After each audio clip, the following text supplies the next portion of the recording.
Queridos hermanos, iniciamos la lección divina de este día miércoles 31 de julio, en que celebramos la memoria de San Ignacio Presbítero.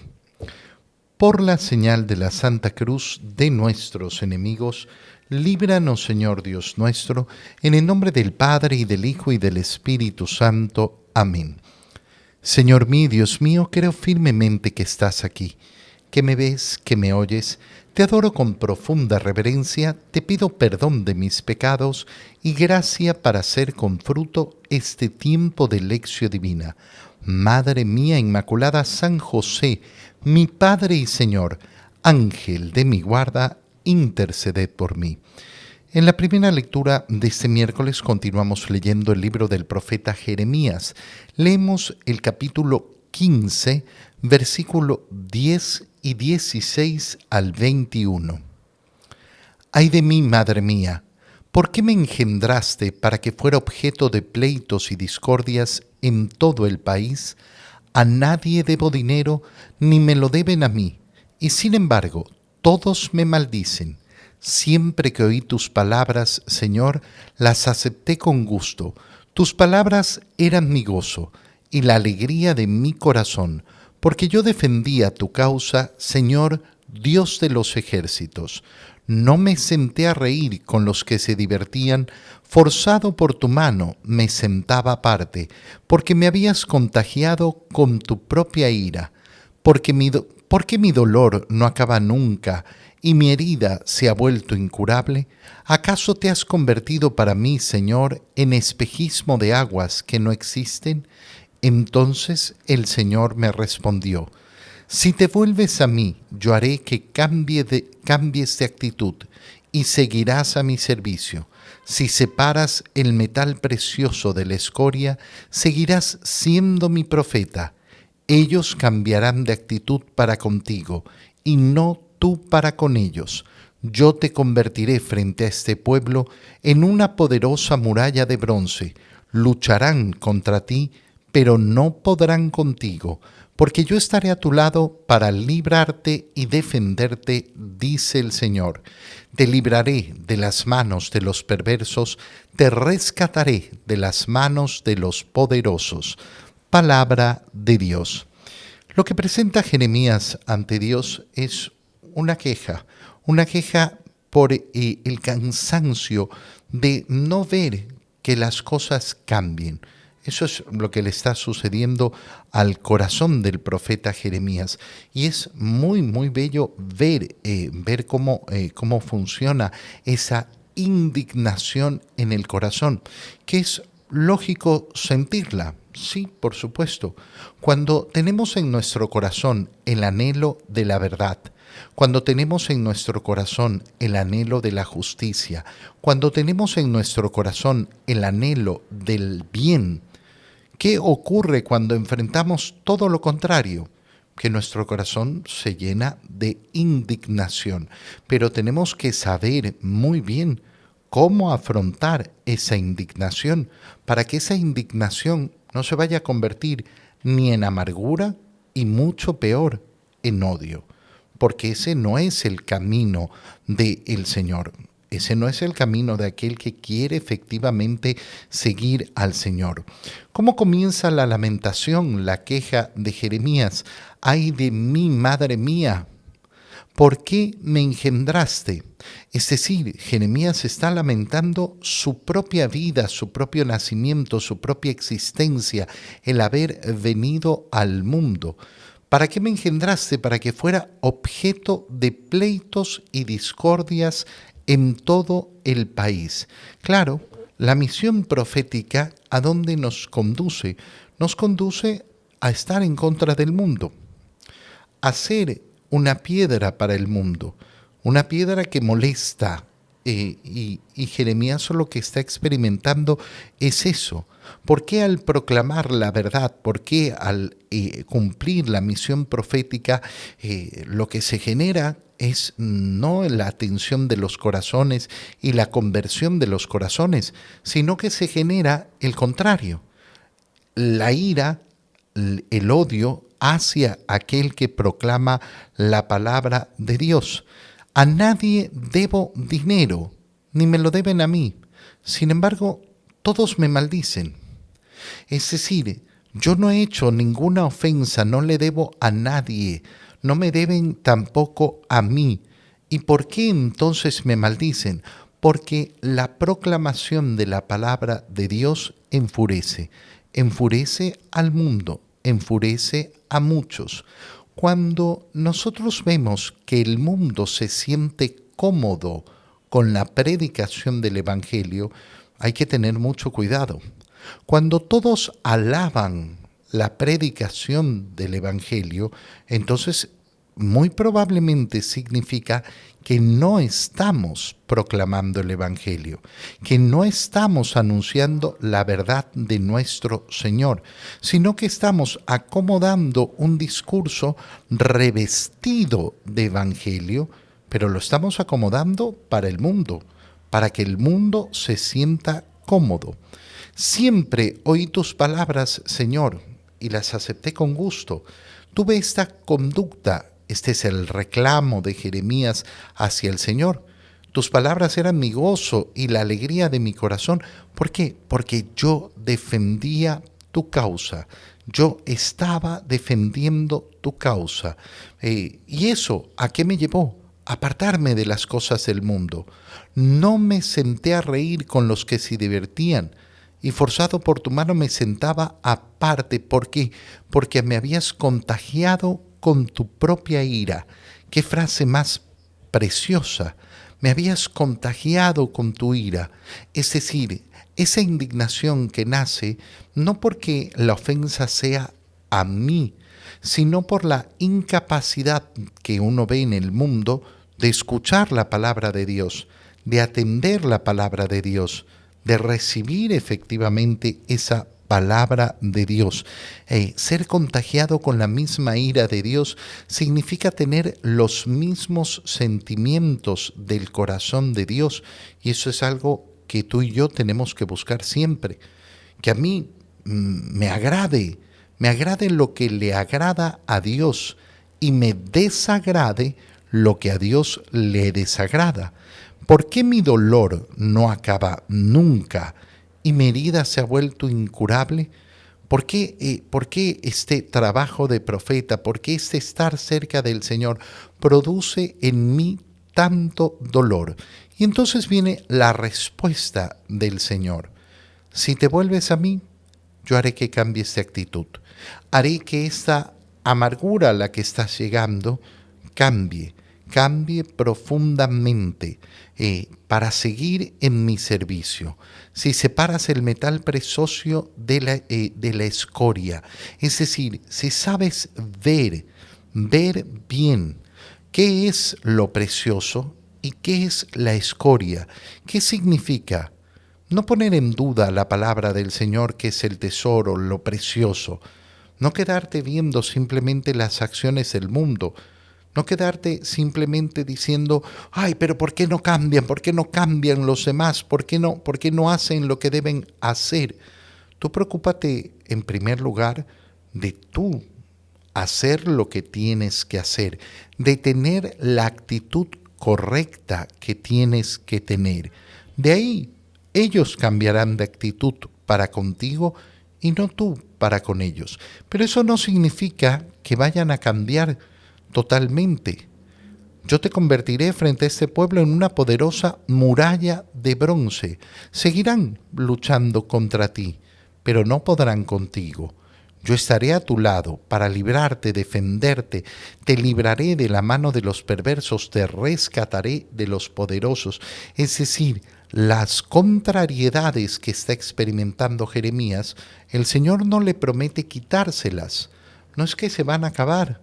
No es que todo el mundo va a cambiar y vamos a llegar de repente a la situación del paraíso. No, lo meditábamos ya el día de ayer.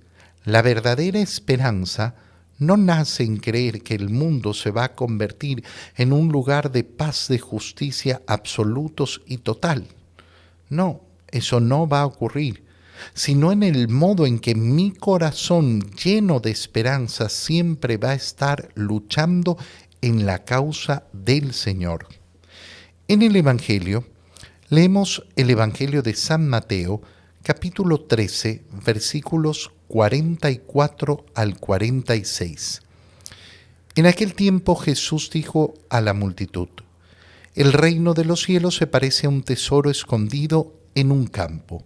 El que lo encuentra lo vuelve a esconder, y lleno de alegría va y vende cuanto tiene y compra aquel campo. El reino de los cielos se parece también a un comerciante en perlas finas, que al encontrar una perla muy valiosa, va y vende cuanto tiene y la compra. Palabra del Señor. Las llamadas parábolas del reino, donde el Señor nos explica cómo es el reino de los cielos, en qué se parece al reino de los cielos. Cuando hablamos de el reino de los cielos, ¿de qué estamos hablando? ¿Estamos hablando acaso de una situación que no existe y que existirá en el futuro? No. El reino de los cielos existe ya. El reino de los cielos es pleno y completo, pero su manifestación hacia nosotros todavía no es plena.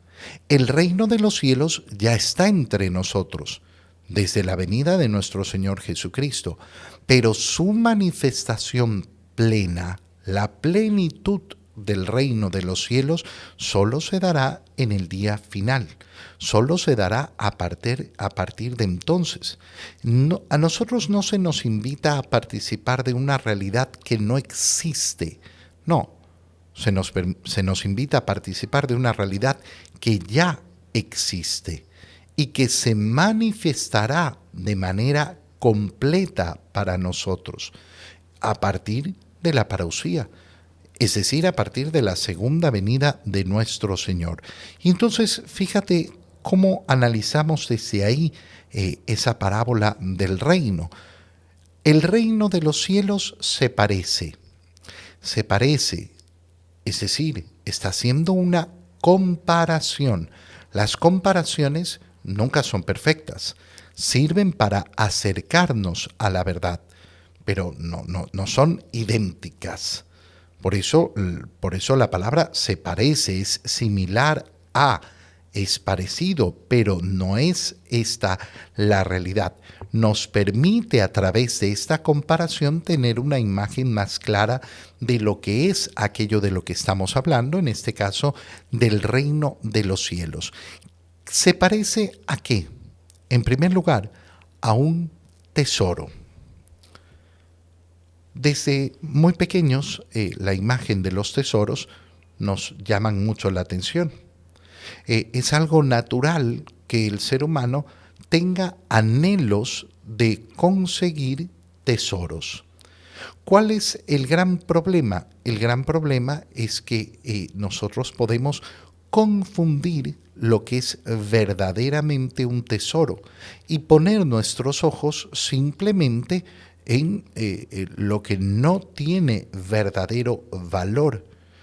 Si nuestra mente, cuando hablamos de un tesoro, lo primero que se viene, la primera imagen que se viene a nuestra cabeza es un cofre lleno de oro, lleno de grandes joyas, de metales y piedras preciosas.